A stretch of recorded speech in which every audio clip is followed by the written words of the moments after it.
Hi everyone, so it's me again, Sir Paul, and for today's session, we're gonna discuss the qualitative research, uncovering meaning and understanding. So we're gonna focus now in a qualitative research type of study, and in here, now for today's session, you will understand the different types of qualitative research designs. Okay, so ano nga ba ang qualitative research? So let us define it first.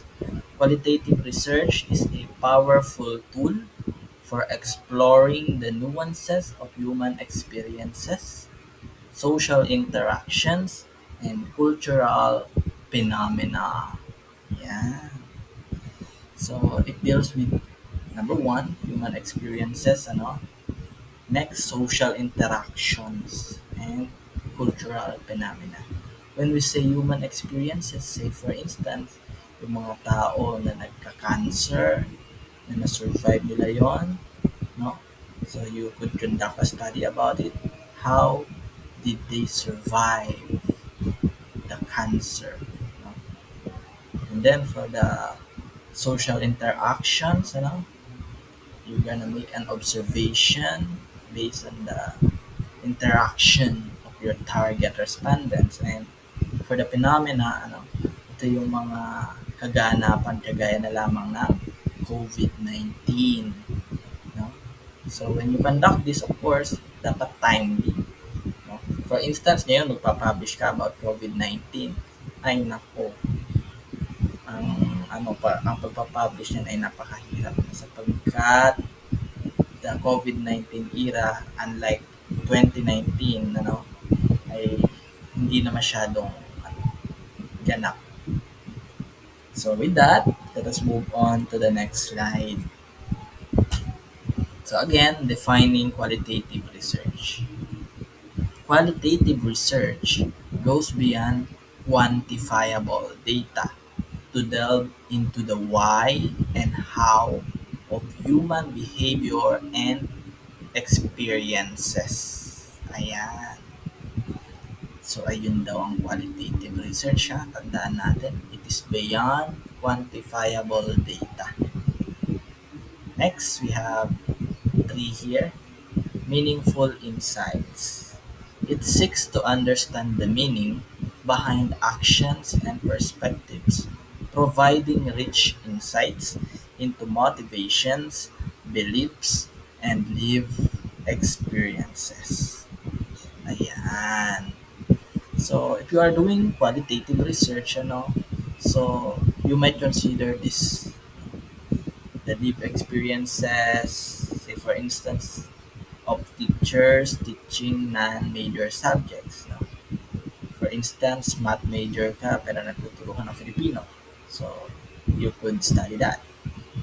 Of course, their motivations or their beliefs, for instance, in the use of artificial intelligence in teaching and learning session. Yan. Mga magagandang yan, study. Next, we have subjective perspectives. Qualitative research embraces subjectivity, exploring individual experiences and interpretations, providing a holistic understanding of a phenomenon. Ayan. So, subjective siya. No? Qualitative. Ganyan talaga kapag qualitative. No? Hindi maiiwasan yung pagiging subjectivity. But then again, no? So you have to create a teams based on the data that you have gathered from your interview. So hindi naman pwede na gagawa-gawa ka lang dahil sabi dito embrace subjectivity. When you say subjectivity, it depends on the people, no, na ini-interview mo during your course of study. Okay? And then later on, yung mga na-interview mo na yon, yung data na yon, you will combine them and then you will find a teams, no, na kung saan yan naman ang ilalagay mo sa iyong results part of your study. And then next, we have narrative exploration. Qualitative research emphasizes the narrative nature of human experiences using stories, interviews, and observations to capture the complexity of social realities. Ayan. So, magnanarrate ka dyan. No? Magkukwento ka. Alam mo ba ang research ay parang nagkukwento ka lang. Di ba? So, in this case, no, human experiences based on their stories. And from that stories, you will write them in your study. No? So, ayun yun. That is qualitative research. Now, we have different characteristics of qualitative research. So, we have here four. Qualitative research is characterized by its inductive approach, its focus on rich data, and its flexible nature. Ayan. So let's start with inductive approach. Qualitative research often starts without predefined hypotheses, allowing patterns and themes to emerge from data. Yan, di ba? Sa education, we know this na inductive reasoning, deductive reasoning. So in research, meron din tayong tinatawag na inductive approach. No? So it starts without predefined hypothesis. No? So wala kang hypothesis. No? So you allow patterns and themes to emerge from the data that you will gather during the interview.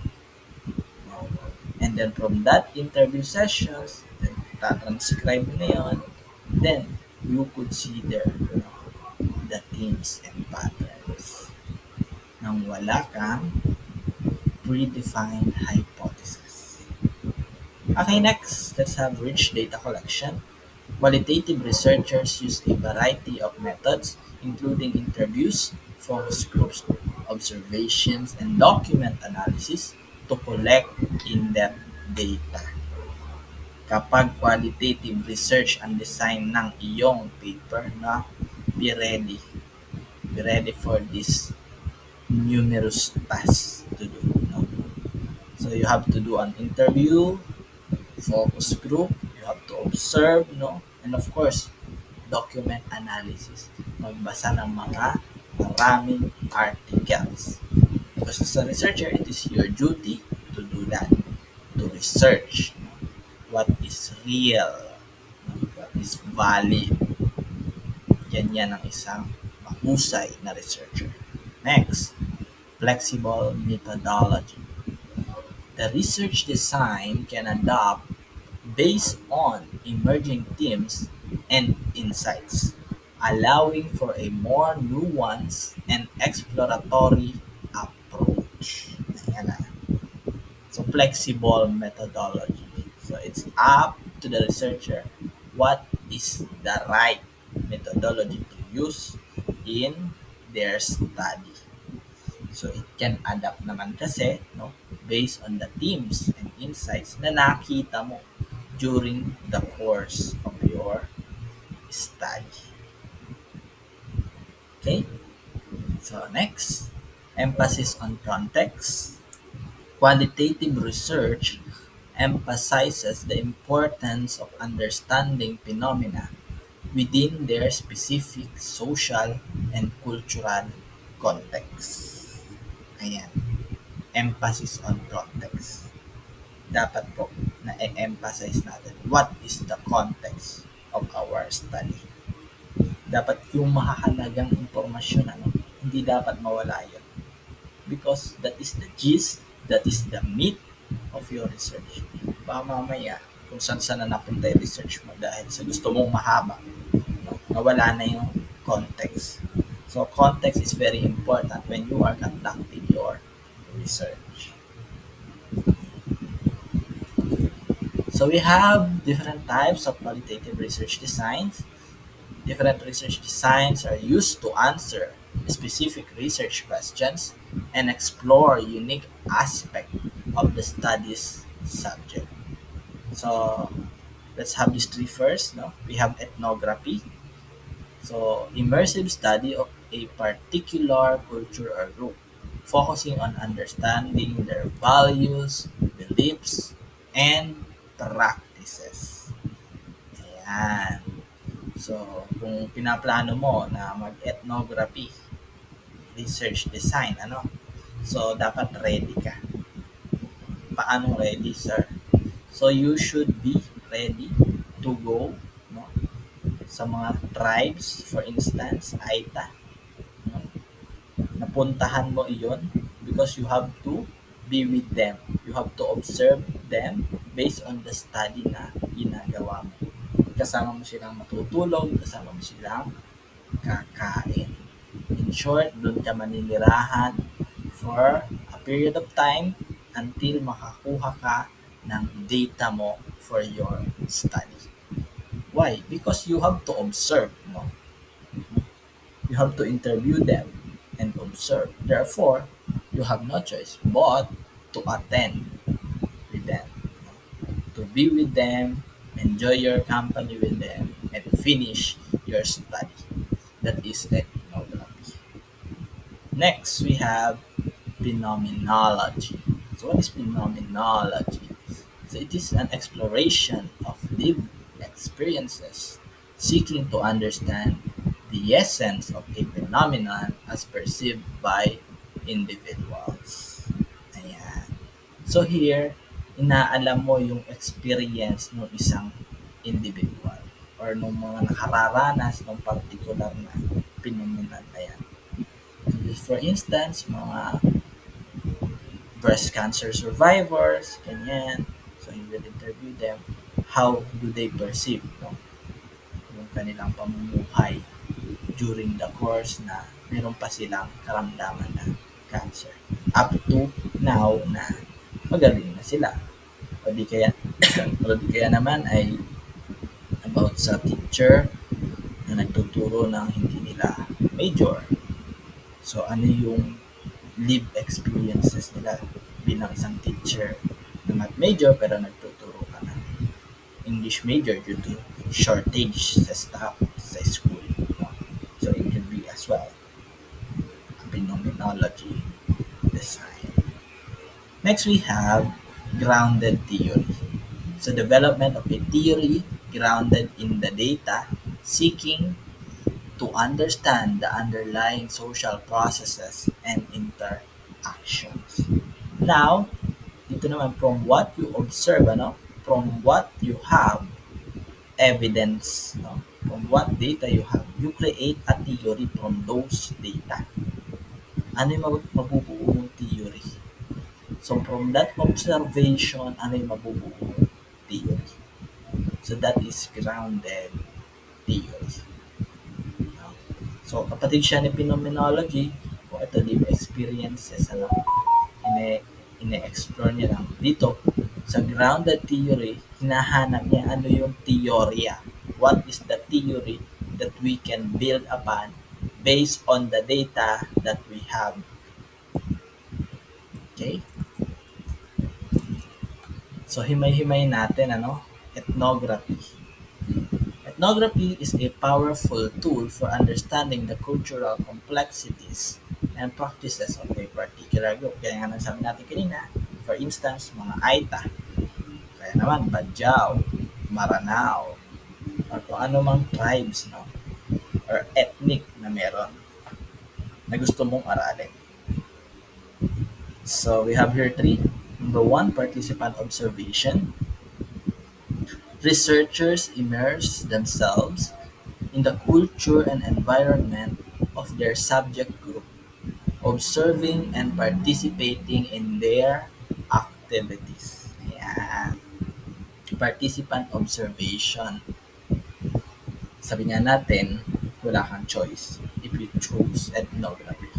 Kailangan mong pumunta sa kanila, sumama sa kanila, mamuhay sa kanila for a period of time. Because that is your duty as a researcher. No? You have to observe and gather relevant information about their culture. Next, we have interviews. Researchers conduct in-depth interviews with members of the subject group to understand their perspectives, beliefs, and experiences. Ayan. So of course, bilang isang researcher, you will conduct also an interview in that particular community. So you will interview them to gather insights, no? Kung ano ba yung kanilang perspectives at mga paniniwala bilang isang grupo. And for the third, data analysis. Researchers analyze the collected data, identifying patterns, themes, and insights into the culture and practices of the subject. Of course, ayan. Again, sa data analysis natin, we have to find the themes and patterns na nabuo after our data gathering. Ethnographic research can be used to understand a variety of social phenomena, from the daily life of a community to the experiences of a particular subculture. So kung ganito ang interest mo na study, go for ethnography. Okay? So, kaya mo yan. Next, we have phenomenology. Ayan. So, himay-himayin natin. Kanina binigyan lang ko kayo ng general information. Now, here are the specifics about phenomenology. So, phenomenology explores the lived experiences of individuals seeking to understand their subjective interpretations of the world. Ayan. So we have here number one, bracketing. Researchers set aside their own preconception and biases to approach the experience with an open mind. So again, bawal po ang bias. Remove your biases first when you are conducting a study. It is unethical to be biased when you are conducting a research. Next, we have interviews. Researchers conduct in-depth interviews with individuals who have experienced the phenomena, asking them to describe their experiences in detail. So, of course, just like in the previous one, ethnography, you will conduct as well an interview here, no, with the individuals, no, na target mo for your study. So you will conduct an interview and ask them about the things that you want to know. Next, of course, data analysis. Researchers analyze the data, identifying themes and patterns that emerge from the participants' descriptions. So, yun lang din, no? Analyze data, identify themes. Interpretation, researchers interpret the findings, creating a rich and nuanced understanding of the lived experiences. Ayan. So, interpretation na i-interpret mo na yung mga data na nag-gather mo and make sure na i-avoid mo ang pagiging bias. From the themes na nag-emerge, analyze and interpret. Phenomenological research is often used to understand complex experiences such as grief, trauma, or illness. Ayan po. Kung interested ka po sa ganitong mga topic, no? So go for phenomenology. So this is common sa mga medical allied professionals, students, common po ito, phenomenology. Next we have grounded theory. Grounded theory aims to develop a theory based on the analysis of data, uncovering the underlying social processes and interactions. So, ayan, nasabi natin yung kanina. For the data collection, we use interviews, focus groups, and observations. Just like the others, we need to do an interview. And then, focus group discussion. When we say focus group, you will gather the participants in a place, no? And then, in there, magtatanong ka ulit. And then, anyone could answer. No?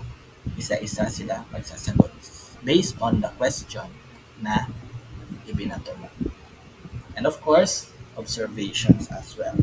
You're gonna observe, no, based on their actions. And next, we have data analysis, coding, memoing, constant comparison. Ayan. So you need to do coding, no?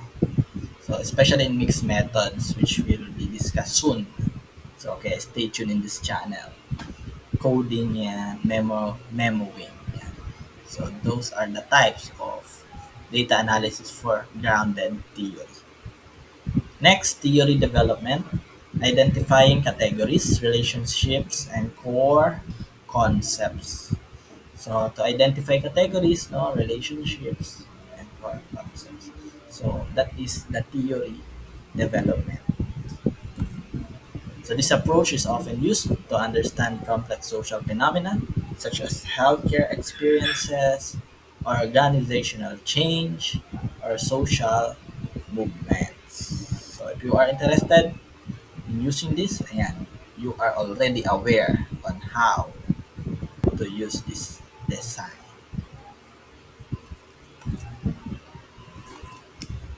Next, we have the case study. Ito, hindi natin ito nakasama kanina.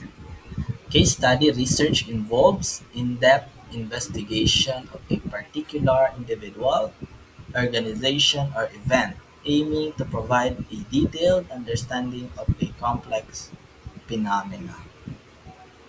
Yan. So, case-to-case basis to, of course, from the word itself, case study.